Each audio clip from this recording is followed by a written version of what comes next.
Alright, here we go. So here's the deal. Right now we are on the 5th strategy of war.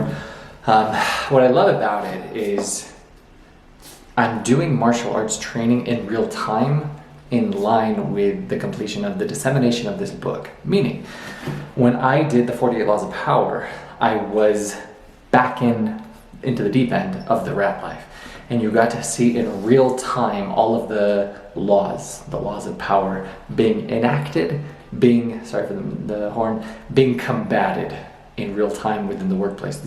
I got to show you the real time work courtier, dilemma that everybody has to fight. The court of, the evil queen, the Queen of Hearts, from Alice in Wonderland, that everyone has to battle within their own rat life and their own escape from that shit job or whatever.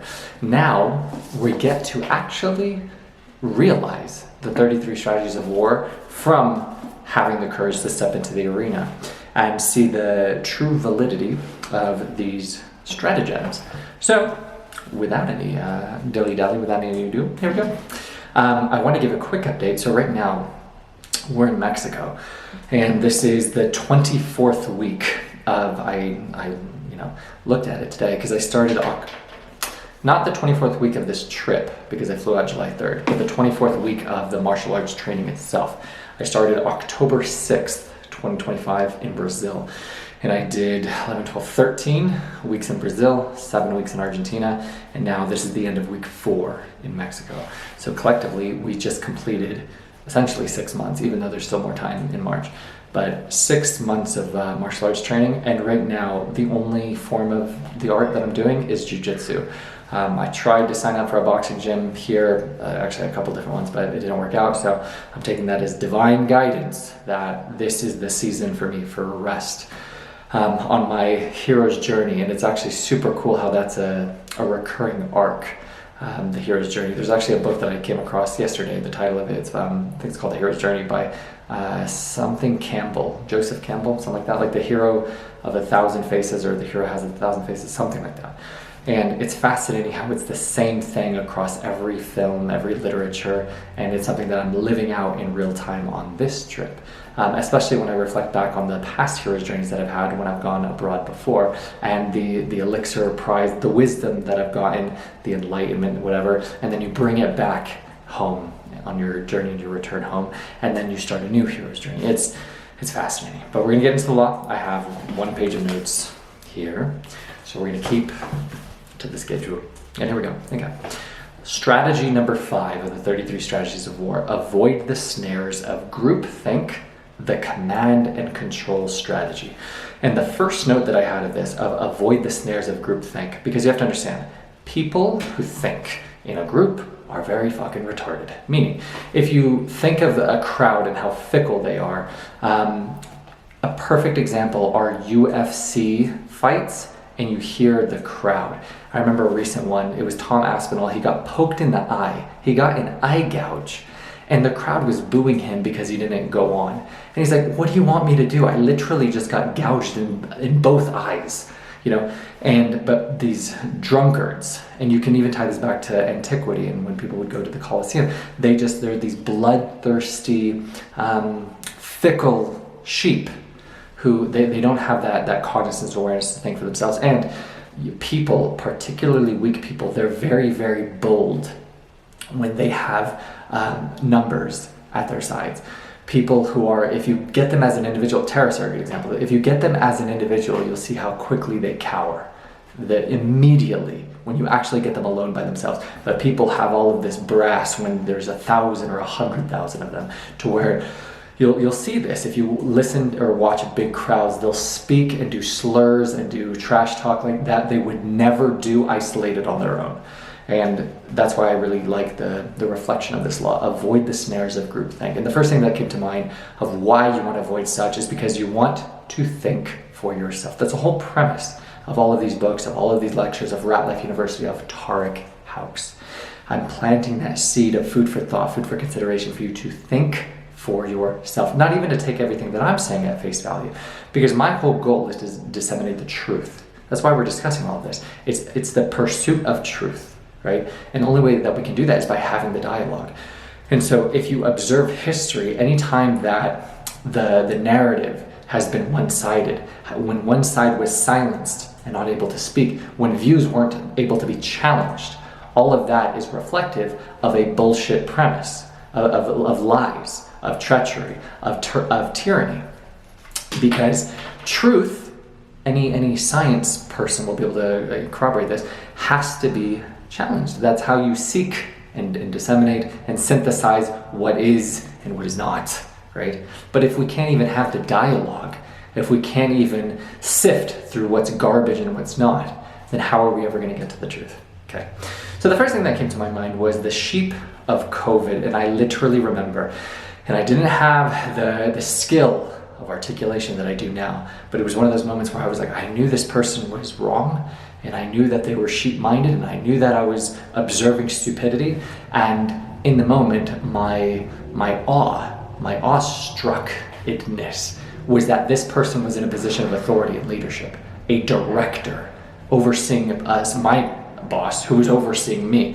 And I was just like, how do you, in your position, not have the capacity to think for yourself? And I remember, because I was working at the desk, office assistant 3, that was my title. And they made us put this stupid ass divider thing to where a parent would come in and they would have to hand me a paper like around or underneath there was a little slit. And I was like, that's weird because COVID, no, you're not safe here behind this piece of plastic, screen cover. Cashiers at grocery stores, they would have the same thing, this stupid, garbage, worthless, redundant piece of plastic. And because COVID couldn't travel, air wasn't able to travel over it or around it. And then my director, I kid you not, verbatim, when I was talking about how ridiculous this is, she was like, it's not ridiculous because, I trust science. And even with that condescending tone, like I'm trying to relive the event for you. And I just sat there as how old was I? 24. Yeah, 23, 24 years old. And I couldn't believe the arrogance. I couldn't believe that condescending tone in the way that she articulated her position. I couldn't believe the sheep mentality, that rhetoric of this law, of this strategy, of that groupthink mentality. And what made me, and this is why it's so important to reiterate that theme, I want you to think for yourself. Not to take anything I say at face value or anyone.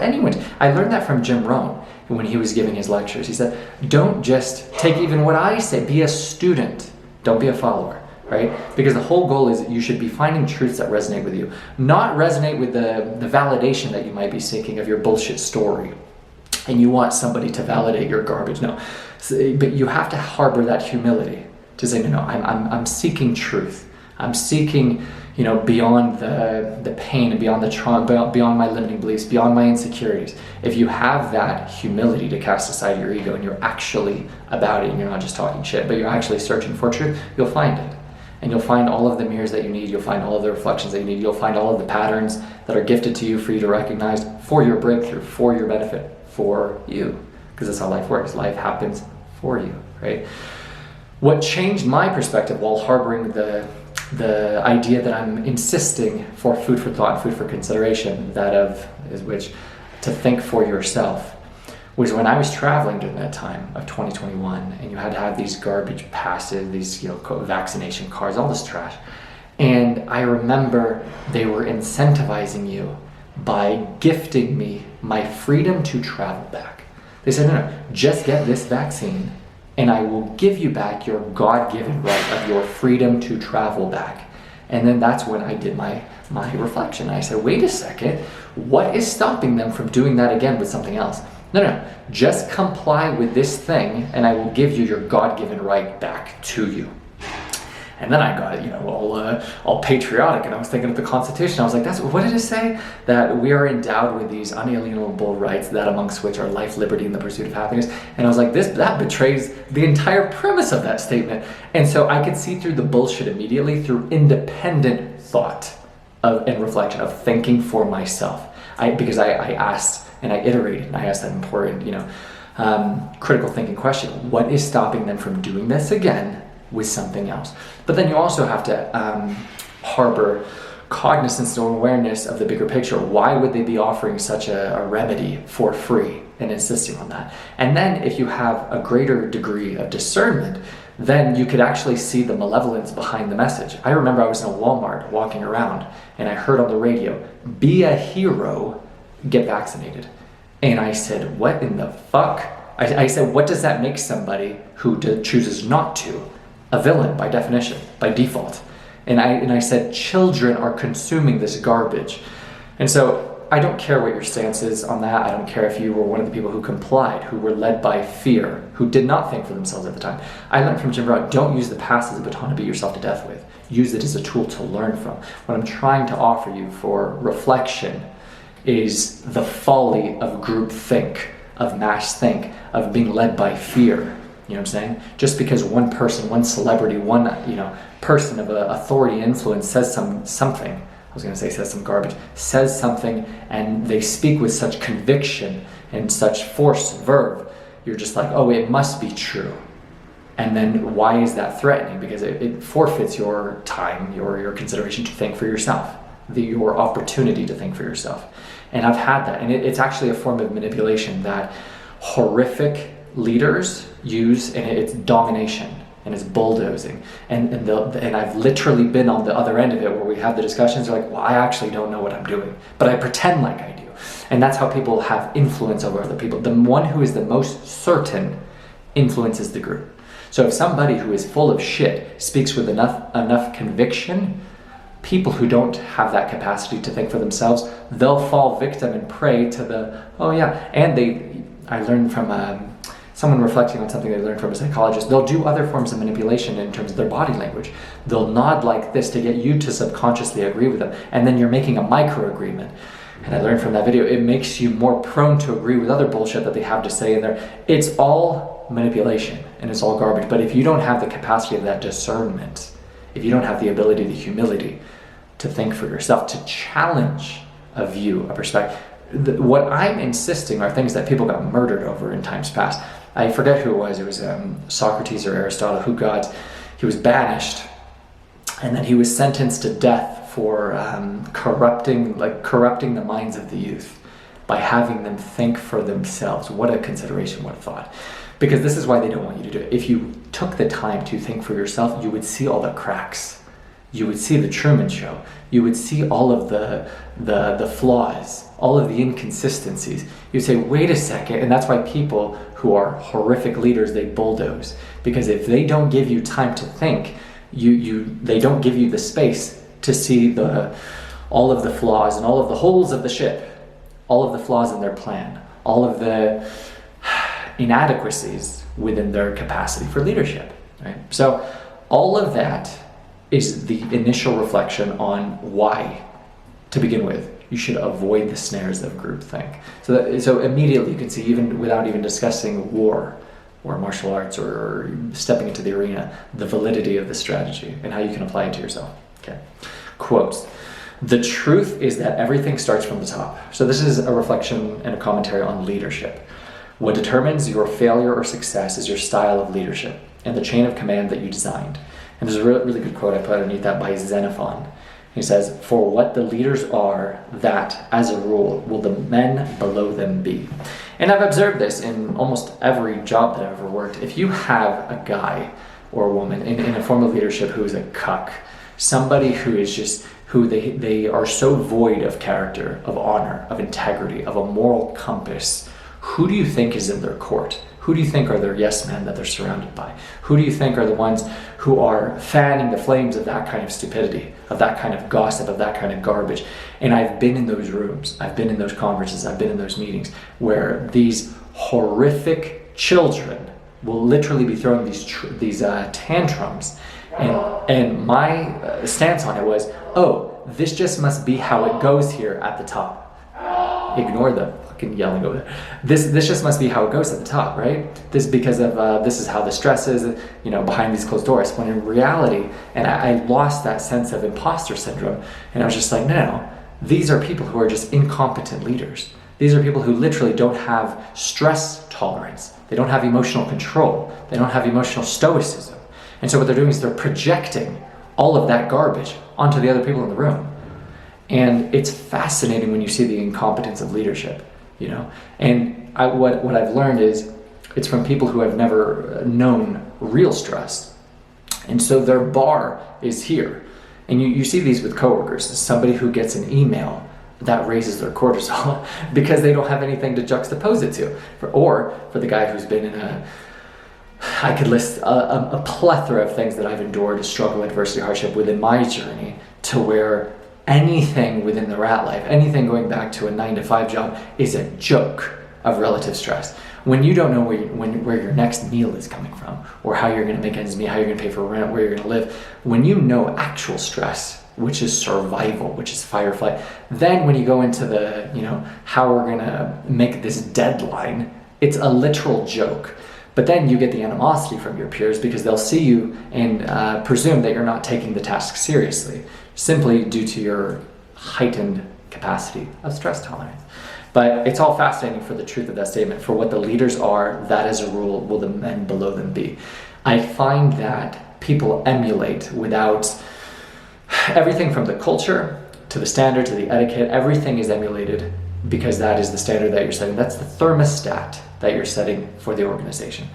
And you can apply this to a business. If you're doing entrepreneurship, you can apply this to working a 9-to-5 within a company's organization, a sports team, anything. If you see the leader cut corners, talk shit, gossip on the other team, that is the framework and precedent that they're setting for everybody else. I remember I was in an interview for the promotional version of my last show. And they said, what would you do if the superintendent came up to you, somebody came up to you with negative comments towards the superintendent. And then I asked them, I said, that's a flawed question. I said, the real question you should be asking yourself is, why does that person feel comfortable speaking that way about the superintendent to me? And then the whole room was just like, oh man, this is our guy, even though they ended up not hiring me. God's protection. But it's from that exact same thing. Why would this person feel comfortable? Because that is the framework of the relationship. That there's a good quote, how you treat others, or actually I don't want to butcher the quote, how you treat others, what you tolerate is how you teach others how to treat you. That's the quote. And so if I tolerate, if I set the precedent that it's okay to speak poorly of other people within my vicinity, I am setting the framework of that relationship for the totality of it. I remember I had an angel of a mentor who I was in her vicinity, her proximity in this little group, and then somebody started insinuating negativity about another person. They started to provoke gossip. And then what she did, and it was such class, she was like, I don't know about that, and then she segued into all of these amazing qualities about that person. And then it took all of the wind out of the sails of the people who wanted to feed on, lust off of that gossip. And I saw that and I said, that's leadership. That's class. And what's beautiful is you could be that leader. You could be that mirror for your team, for the people around you.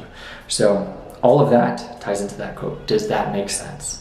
Because that's what people are emulating. They see, if you run a business, I'm observing it right now with where I'm staying in Mexico, they see what time you wake up. They see if you're the first one in, if you're the last one out. They see if you're the first one to eat. There's a book by Simon Sinek, Leaders Eat Last.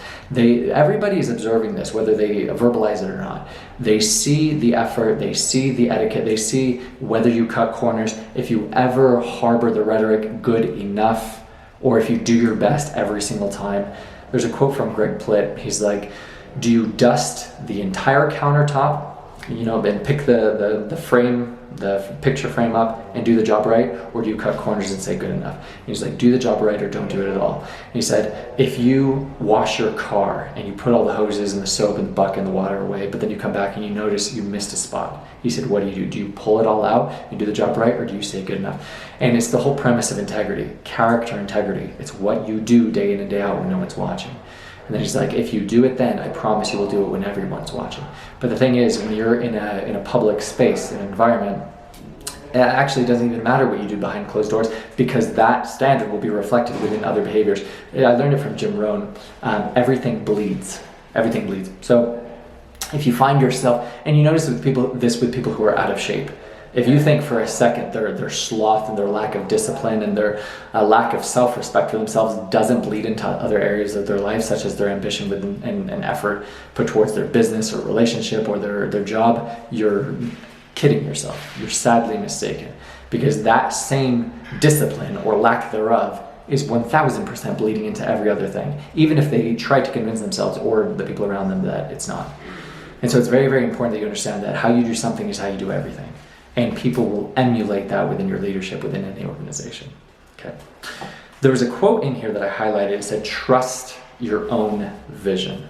And I love that because at the end of the day, when you're on your own path and when you're on your hero's journey, it is so important that you need not explain yourself. And it's actually, you'll find it counterintuitive because other people, they're not gifted the sight. They're not gifted the downloads, the whispers, the insight, the vision that you've been gifted. And I can speak for this for myself personally, that you do yourself the biggest disservice by giving other people the opportunity to invite doubt and hesitation and the opportunity for you to be led by fear. It's very important that you just trust your own vision. And I think that's the golden key of walking in obedience to God is you don't even have to lean on your own understanding for that. It's just you trust his vision, and then you will act accordingly by default. And then you actually live out what Marcus Aurelius talks about in Meditations in Real Time, that everything that you endure, every circumstance, condition, event, no matter how seemingly trivial, is all a part for your highest good, your highest potential, your greatest potential, your highest nature's design. And then you start to view life as everything is a required assignment. Every task, every job, every trip, every person leaving, a required assignment for my highest good. There was another good quote that I saw, and why and how it substantiates that is nature does not make mistakes. And nature doesn't, I'm just going to leave it there, nature doesn't make mistakes. And so why would something happen unless it was conducive to your maximum growth? But the game of life is that you don't know that until it's hindsight. And there's a quote actually from Steve Jobs, you cannot connect the dots in foresight. It's only when you look back and you see how all of the puzzle pieces, once they finally click, and how you needed to go through this circumstance, failure, crisis, rock bottom, you need to go through this breakup to have this love. You needed to go through all of these string of seemingly, on their own insignificant events in order to become the person that you are today. Or in order to become the person that you are for someone else. There's a really good quote, life is about planting trees under whose shade you will never sit. But how much more capable are you as a person to have endured something that somebody else is going through the exact same thing? And so you now have the capacity to lead them out of the hell that you walk through. There's a good quote that one day your story will be another person's survival guide, right? So it's all food for thought, but all those ideas come down to trusting your own vision. Do you understand? There's a good quote by Tony Robbins. He says, life, it's not about what you get, it's about who you become and what you're able to give now that you've become more. And so understand that you not pursuing your highest good, your greatest potential, you not harboring the cognizance that everything is happening for you, right? You not filling your own cup in that sense, in the courageous pursuit of that vision. That's you being very selfish to all the other people that you say that you care about, because you're choosing to give less than you otherwise could be. It's like pouring from an empty cup. So if you say, I don't want to become more, I don't want to have the courage to do the hard work, the inner work, whatever, on your path, on your hero's journey, then what you're saying is, I'm choosing to give less to my loved ones, to the people that I say I love and that I say that I care about. I'm choosing to give this much when I could be giving this much because I became this much of a man, of a woman, or as a man, as a woman. Make sense? Okay. The team you create, it's dire that they share your goals and values. There's a good book. It's by Jim Collins, and it's either, I read two of them. I don't know why I'm blanking on the titles right now, but they're two business books basically of how to build a business and how to make the best possible team. And it says you need to get the right people on the bus, the wrong people off the bus, and the right people in the right seats. For example, if you have somebody who's amazing at HR, and you put them in the accounting department, they're an incredibly capable and competent and intelligent person, but you have them in the wrong seat, you're asking for failure. And then if you have a serpent snake, little weasel rat in your organization, that's a weed in your garden. That's somebody who needs to get off of the bus. And then there's another idea, I think it might be from the 10X rule by Grant Cardone, but you'll find that Some people will, by your standard and your excellence and the altitude that you're operating at, they will be suffocating at that level, at that standard, and they'll weed themselves out. Like some people who just simply don't align with your standard of excellence and your culture. And so some people, they sort of weed themselves out, but other people you need to be very conscientious and cognizant that they're not a weed in your garden, they're not poisoning what you're trying to build in the garden that you're trying to nurture. Okay. So that they share your goals and values. I don't know why I'm blanking on the title of this book, but if I think about it, I'll read it. But they're really, really good. I know he has 3 that are in my library. So the one is Beyond Entrepreneurship, and then the other 2, I'll think about it later. Okay. People who make up for your deficiencies. So that's just a complementary process. So if you have these shortcomings, the best kind of team that you can have are the ones that complement all of your weaknesses, who have these skills where you're deficient. Okay, so have the skills that you lack and complement you. And then super important for the team that you're working to create within your vision, right? And this could just be your friend circle. It doesn't necessarily have to be your entrepreneurial venture. Have character, integrity, capacity to accept responsibility, which is just accountability, and which ties into integrity.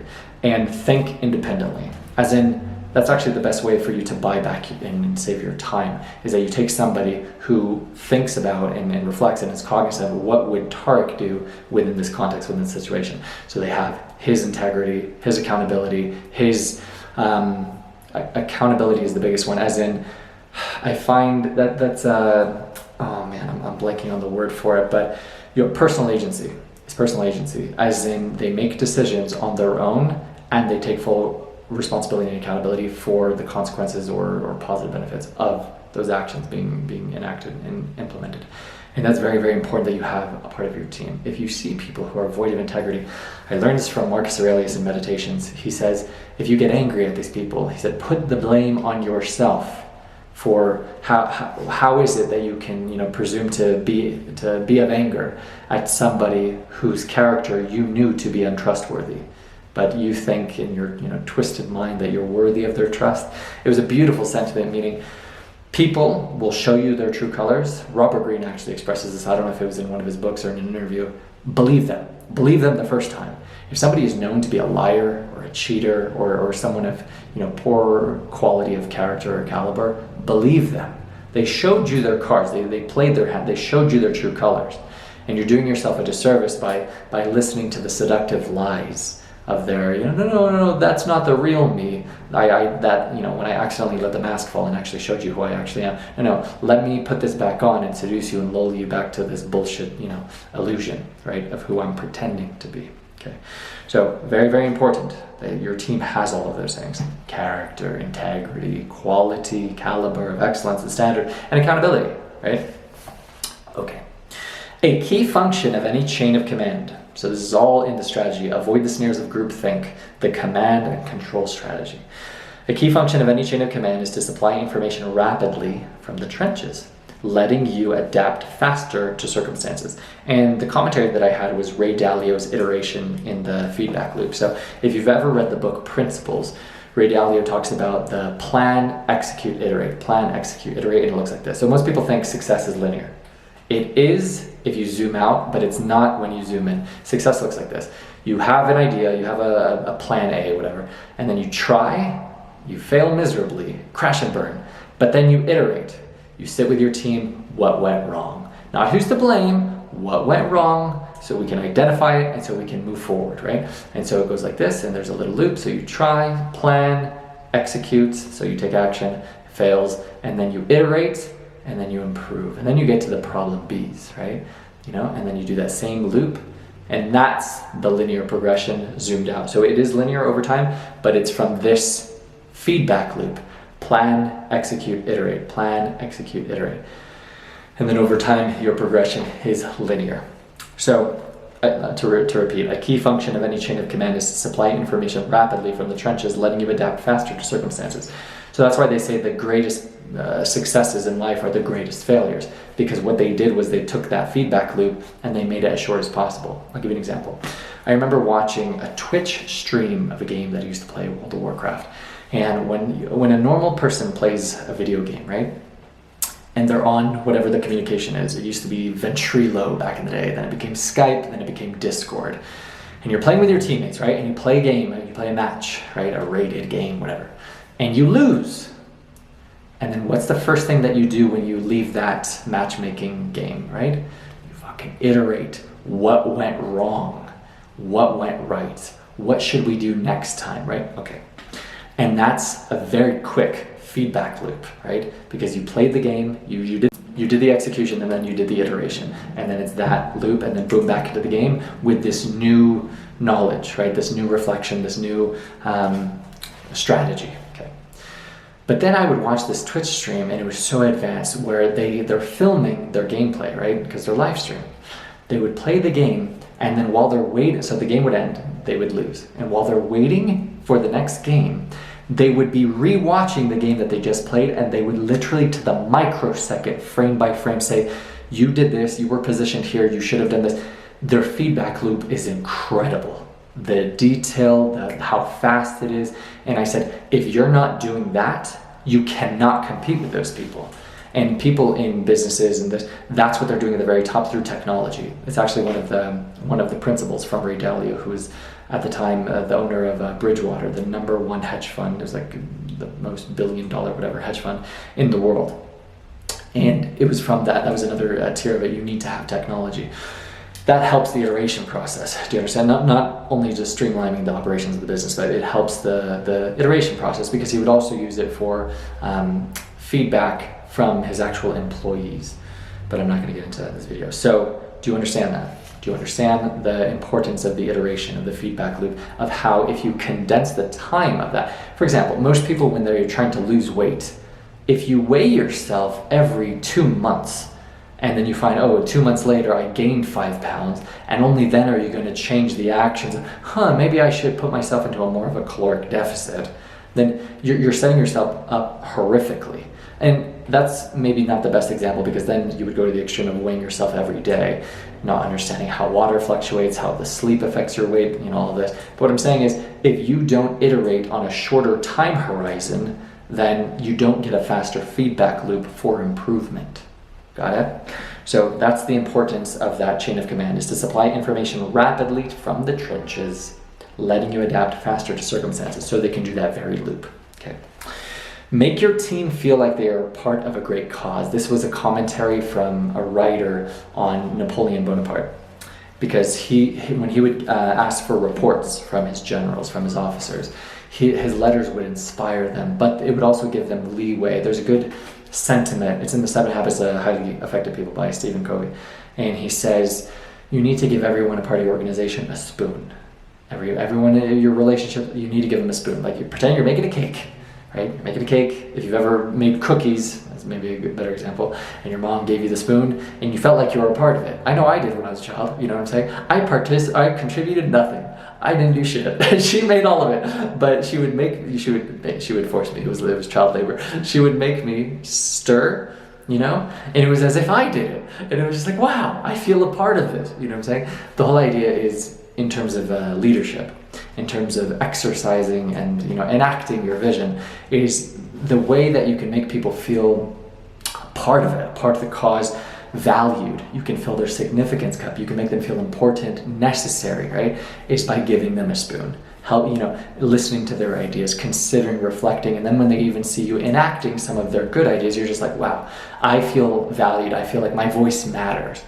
And he talks about in this and reflects that if you're too, I think he uses the word utilitarian or something, that you don't give anybody the chance to contribute, then people are just gonna, not feel like they're a part of it. They feel like they're just he uses the word automaton, and I'm just this minion of yours, of this tyrannical leadership.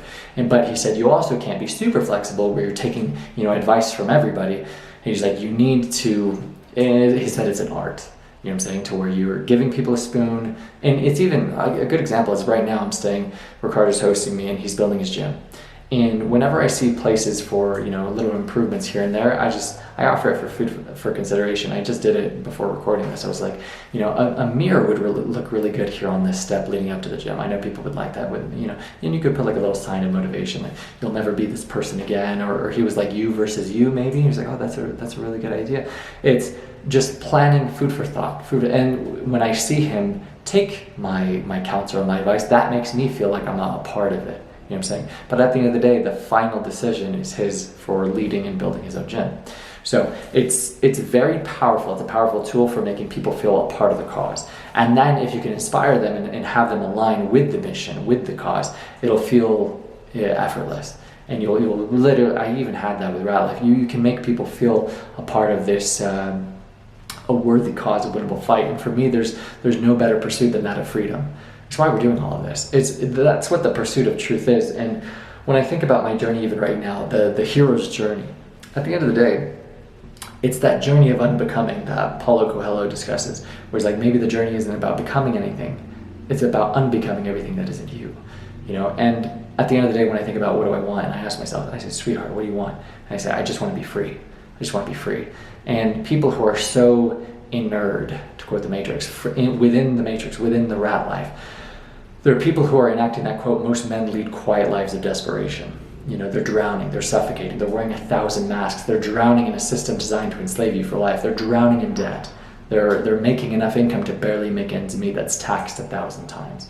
You know, and so they're working for necessity, they're void of passion, they're scrolling and swiping and drinking and drugging, and they've fallen as the perfect prey to the system, to the trap, to keep you void of remembering your divinity. And that's the whole game, is the energetic ascension of that, of getting beyond shame, beyond bitterness, beyond anger and spite, yeah, and getting to neutrality at the very least, and then getting to gratitude and love and joy and serenity, and the highest one, which is authenticity. And that's the journey of unbecoming. That's when you become your most Christ-like self. When you get to the end of the video game and you remember who you are, which is who you were as a child, you know, full of light, before any contour, you know, before any dimming of your light, before you wore a single mask, before you were in a single indoctrinated system, before you were given a single projection of someone else's insecurities, fears, and doubts. And then it's about getting to that godlike version of yourself, that pure soul, that pure, you know, sunshine. And that's the game that we're all playing. And what is that? That's spiritual freedom. And then what's the byproduct of that? Financial freedom, you know, physical freedom, relational freedom. And so that's the game that we're all playing, if you actually are in your pursuit of truth, if you're in your pursuit of freedom. And what's interesting is, just by observation, most people, I actually saw in a quote recently, it said a fraction of the world are actually on their pursuit of freedom, are actually obsessed with being free, versus a lifetime of enslavement. And most people just want people to tell them that they're free. And the COVID example is a perfect one. And I said, in reflecting on it during the time, I said, who are you waiting to tell you that it's safe to breathe air? You know, it's just, it was utter insanity. I remember I was in an elevator in Washington where you weren't allowed to speak in the elevator while wearing a mask for fear of transmission. I said, this is fucking ridiculous. This is complete garbage. But I digress. But the whole idea, to bring it back, was my quote, which was, make your team feel like they're a part of a great cause. And to me, with what I'm doing, with creating these videos, with the dissemination of all of these great books, it's the collective, you know, pursuit of truth. And for me, it's that when I say anyone can escape the rat life, it starts with belief and the courage to pursue. It's a ceaseless endeavor for freedom, you know, whatever it takes, until, if you think about the success cycle, it goes belief, potential, action, results, over time, the flywheel, from Jim Collins' book, I forget the name of it, and then the breakthrough is until. And so you try again and again and again and again. Tony Robbins discusses how many tries would you give your average kid to walk before you cut them off and said you're not a walker. You know, and then you're like, no, attack with that. I'm going to have them try until. That's the secret to life. Is you try again, it doesn't work, you pivot. Try again, it doesn't work, you try something else. And it's from that feedback loop that we discussed earlier. Plan, execute, iterate, and then try again. You get to these new, better problems. You know? But that whole idea is a great cause. And what is the greatest cause? Freedom. Freedom. You know what I'm saying? Food for thought. Okay. Quote, control comes from almost letting go. This is actually a beautiful quote, so I wrote it down. Control comes from almost letting go, holding the reins so lightly that the horse feels no tug, but senses the slightest change in tension and responds as you desire. And I put synergy and intimacy in relationships. And I think people can, and I know for myself personally, can pick up on micro expressions.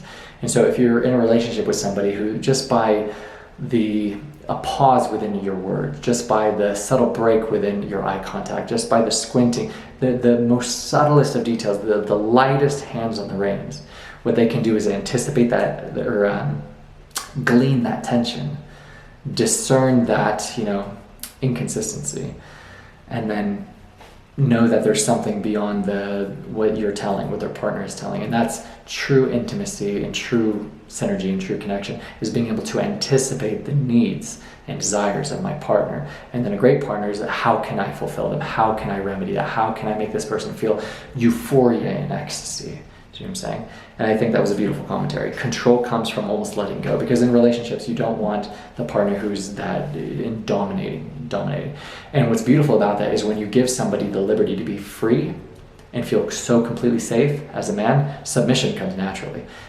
It's from that feeling of safety. And most men miss this, because you need to create an environment from your leadership, from your etiquette, from that standard, where you make someone feel so safe in all the tiers. You make them feel physically safe. It's the importance of you training. It's the importance of you doing martial arts. You make somebody feel they're protected, and you're a great protector. You need to make them feel financially safe. You're a great provider. And women will test this. They'll test the walls and the net to make sure that they're okay. And the last one is emotional safety. Women, I'm speaking from the man's perspective because I'm not a woman, they need to know that they can come to you with their emotional waves and their most, tsunamic storms. I don't think that's a word. And know that wave after wave that they crash on you, that you're not going to break. You know what I'm saying? And so they need to test your emotional control and your emotional stoicism. And if they can trust you with all of that, if they can give you their worst storm and you can stand there unfazed. There's a good quote from the Count of Monte Cristo. He says, "Life is a storm, my young friend. You will bask in the sunlight one moment, be shattered on the rocks the next. What makes you a man is what you do when that storm comes. You must look into that storm and shout, 'Do your worst, for I will do mine. And faith will know you as we know you.'"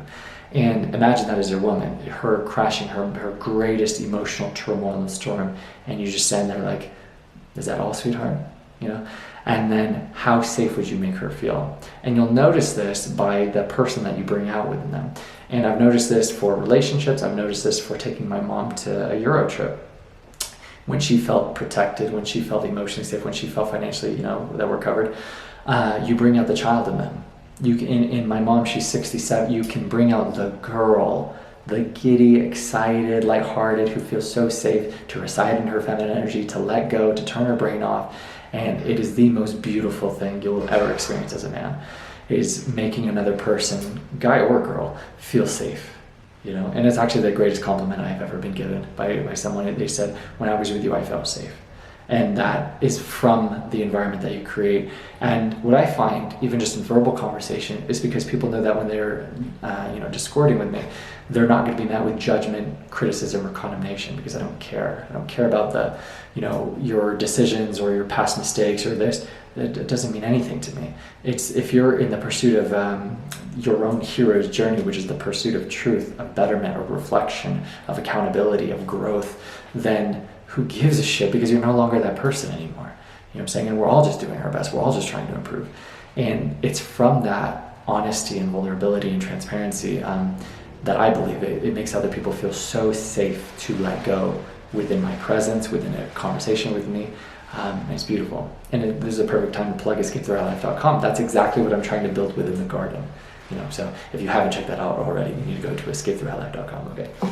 Here we go. So last quote. So that's the idea of synergy and intimacy within relationships. It's the lack of control, the lack of holding the reins of the horse so tightly, and you actually give them the freedom to let go, that you'll find the most beautiful synergy within the team, within the relationship, within the business enterprise, within whatever.